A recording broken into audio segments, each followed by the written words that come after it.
Hello friends, नक्षत्रों की इस सीरीज में आप सभी का दिल से स्वागत करती हूँ। मेरे कुछ व्यूवर्स की डिमांड पर आज मैं नक्षत्रों की ये सीरीज शुरू कर रही हूँ, जिसमें हम बात करेंगे अश्विनी नक्षत्र की। इसकी क्या क्वालिटी है, क्या रूप रंग है, स्वभाव है, क्या शुभ और अशुभ इसके बिंदु हैं, कौन से प्रोफेशन इसके अंतर्गत देखे जा सकते हैं।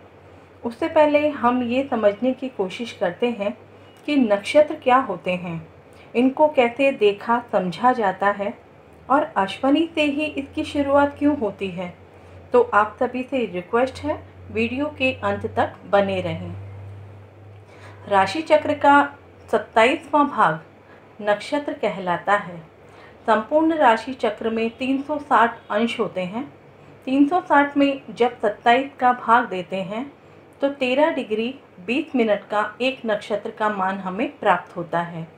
कोई भी ग्रह अपने गोचर के समय रास्ते में आने वाले 27 समान भागों से गुजरता है, तब वो 13 डिग्री 20 मिनट के संपूर्ण क्षेत्र में पड़ने वाले तारों में से किसी तारे के आधार पर उन नक्षत्र खंड का नाम दिया गया है। तारा भी नक्षत्र से ही मिलता जुलता नाम है। हर एक नक्षत्र के 4 चरण होते हैं, जिन्हें पद भी कहा जाता है, जो 1/4 या 1/4 को भी इंडिकेट करता है। अब सवाल ये आता है, क्या हमेशा अश्विनी नक्षत्र से ही नक्षत्र चक्र की गणना शुरू होती है? तो इसका उत्तर होगा नहीं। वैदिक काल में नक्षत्र की गणना कृतिका नक्षत्र से शुरू होती थी।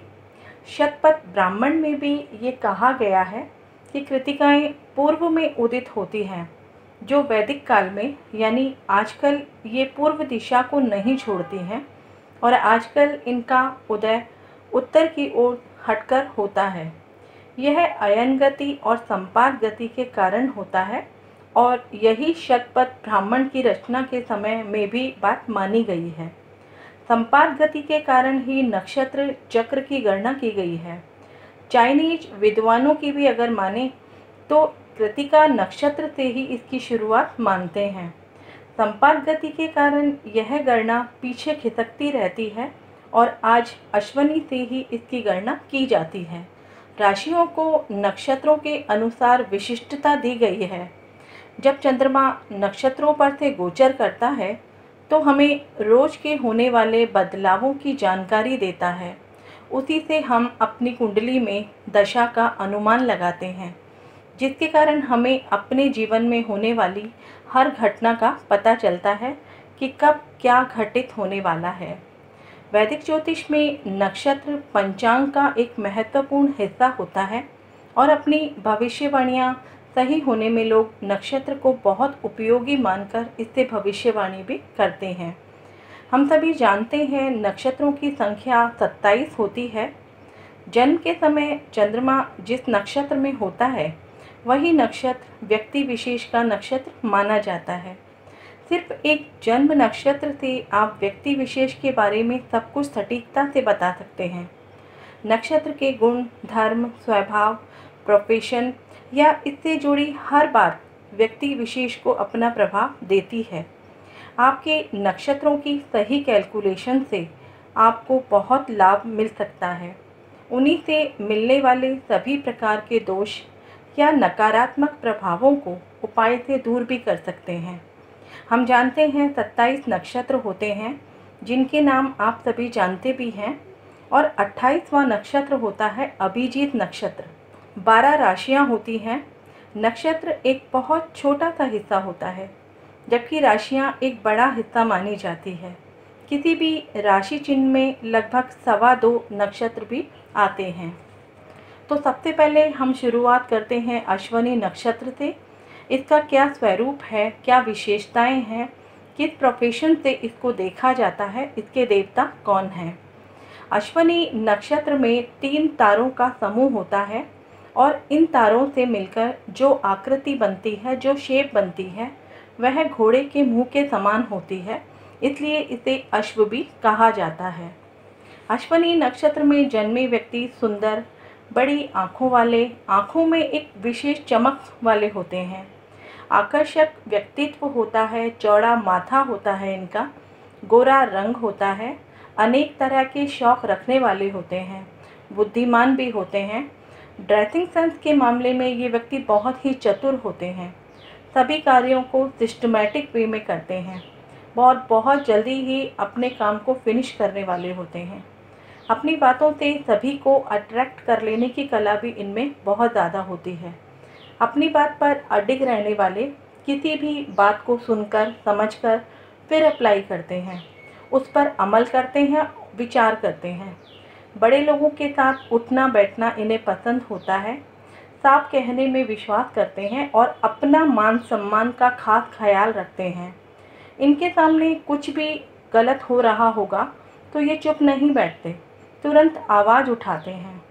इन लोगों को चिकित्सा के क्षेत्र में, मेडिकल के क्षेत्र में विशेष रुचि भी होती है।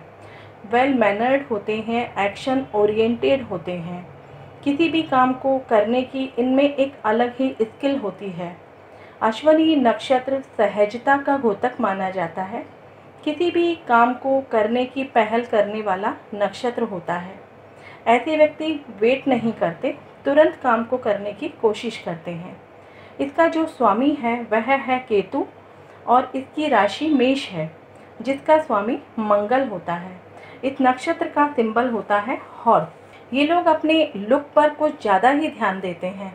अपनी उम्र से ज़्यादा इनमें एक्सपीरियंस भी देखा जाता है, क्योंकि इनमें मंगल और केतु की ऊर्जा होती है। इनको अपनी स्वतंत्रता से जीना अच्छा लगता है। किसी भी तरह की रोक टोक या पॉइंट करना इन्हें पसंद नहीं आता। आपकी कुंडली में आपका लग्न, चंद्र या सूर्य अश्विनी में हो तब आप इस नक्षत्र को कंसीडर कर सकते हैं कि कैसा आपका व्यवहार होगा, कैसा रंग रूप होगा, क्या आपका प्रोफेशन होगा। इसके डायटी हैं अश्विनी कुमार, और अश्विनी कुमार को चिकित्सा का देवता भी माना जाता है। ये दो घोड़े हैं जिनका नाम है नासत्या और दूसरे का नाम है दस्त्र। इस नक्षत्र की कास्ट वैश्य मानी जाती है, जिसे मर्चेंट कहा जाता है, व्यापारी कहा जाता है। इसका नेचर लाइट है, लघु है। बराह मिहिर के अनुसार यह जो नक्षत्र है ये बॉडी ऑर्गन में घुटनों को शो करता है, जबकि पराशर के अनुसार ये हेड को शो करता है। इसका जेंडर पुरुष को माना जाता है। इसी कारण इस नक्षत्र में व्यापार करना या किसी भी तरह के एक्शन लेने की क्वालिटीज़ में होती है। सभी की मदद करने की क्वालिटी भी होती है, इसीलिए इसे देवगण भी मिला है। इसका रूलिंग डाइटी लॉर्ड गणेश है। डायरेक्शन इसकी साउथ है। शुक्ल पक्ष की पहली तिथि अश्विनी नक्षत्र से ही देखी जाती है। इस नक्षत्र वालों के नाम के अक्षर चू, ची, चो या ला से होते हैं। इस नक्षत्र का वात दोष माना गया है। सत्व गुण प्रधान होता है और इसका एलिमेंट अर्थ होता है। केतु का नक्षत्र और मंगल की मेष राशि होने के कारण इसमें मंगल की ऊर्जा होती है। अश्विनी कुमार को इसका स्वामित्व प्राप्त होता है, जो किसी भी परेशानी से बाहर निकलने में सक्षम होते हैं। इसमें मैरिटल ब्लीस, चाइल्ड बर्थ या किसी भी तरह के शारीरिक बल में कमी हो तो अश्विनी कुमार में इतनी शक्ति होती है तो ये किसी में भी प्राण डाल सकते हैं, ऊर्जा डाल सकते हैं। इसका दूसरा ईश्वरीय स्वामित्व जाता है लॉर्ड गणेश को, जो खुद विघ्न हरता है। किसी भी काम की शुरुआत के लिए लॉर्ड गणेश को ही माना जाता है। इसका तीसरा स्वामित्व जाता है लॉर्ड ब्रह्मा को, जो ट्रिनिटी ऑफ गॉड के रूप में जाने जाते हैं, क्रिएशन के रूप में जाने जाते हैं। अब बात करते हैं इस नक्षत्र के कुछ शुभ और अशुभ बिंदुओं को। इस नक्षत्र के कुछ ऑस्पिशियस बिंदुओं को अगर देखा जाए तो अश्विनी नक्षत्र क्षिप्र या लघु नक्षत्र के रूप में देखा जाता है, जिसमें किसी भी वस्तु के खरीद बेच में, किसी मंगल कार्य में, जहां मशीनरी हो, यात्रा हो, विद्या आरंभ में रोल आता है। या अगर आप मूवमेंट से रिलेटेड काम करना चाहते हैं या किसी ऐसे काम को करना चाहते हैं जिसमें एक्शन हो, फुर्ती हो या तेज़ी हो या एक्टिविटी फास्ट हो, तो ये नक्षत्र बहुत ही शुभ माना जाता है। किसी भी लर्निंग के लिए इससे बेस्ट कोई नक्षत्र हो ही नहीं सकता। किसी कार्य की शुरुआत करनी हो तो चंद्रमा जब अश्विनी नक्षत्र में गोचर कर रहा हो तो बहुत ही शुभ माना जाता है, क्योंकि इस नक्षत्र में ज्ञान की ऊर्जा बहुत ही ज़्यादा होती है। साथ ही ये गंडमूल नक्षत्र में भी आता है जो न्यू जर्नी को शो करता है। अगर इसके इन ऑस्पिशियस पॉइंट के बारे में बात करें तो यह नक्षत्र बहुत तेज़ी से काम करने के लिए या फास्ट मूवमेंट के लिए जाना जाता है, जिसके कारण कई बार जल्दीबाजी में कुछ ना कुछ काम बिगड़ भी जाता है, क्योंकि इस नक्षत्र में फिक्कल माइंड की क्वालिटी होती है जो हमेशा एक काम को जल्दी खत्म करके दूसरे काम की तरफ मुड़ जाती है। इसलिए इसे चर स्वभाव का माना जाता है और मूवमेंट की क्वालिटी होने के कारण ये जो नक्षत्र है ये ज़्यादा समय तक एक जगह पर रुक नहीं पाता। इसलिए इसे ऐसे किसी भी काम में अवॉइड करें जो स्टेबिलिटी के लिए ज़रूरी होते हैं। जैसे शादी में इसे अवॉइड करें, मकान जैसे स्टेबिलिटी में या धन संबंधित किसी भी काम में जहां धन को लॉकर के रूप में देखा जाता है वहां पर इस नक्षत्र का कोई रोल नहीं है। जहां तक संभव हो वहां पर इस नक्षत्र का यूज़ नहीं करना चाहिए। अब बात करते हैं ऐसे कौन कौन से व्यवसाय हैं या कार्य क्षेत्र हैं जो अश्विनी नक्षत्र के अंतर्गत आते हैं। जब हम किसी कुंडली को प्रोफेशन के रूप में देखते हैं तो दशम भाव, दशमेश, दशम भाव में बैठे ग्रह, दशम भाव की राशि और नक्षत्र को देखते हैं तो हमारी प्रिडिक्शन 100% एक्यूरेट रिजल्ट देती है। यदि दशमेश अश्विनी नक्षत्र में हो तो क्या प्रोफेशन होना चाहिए?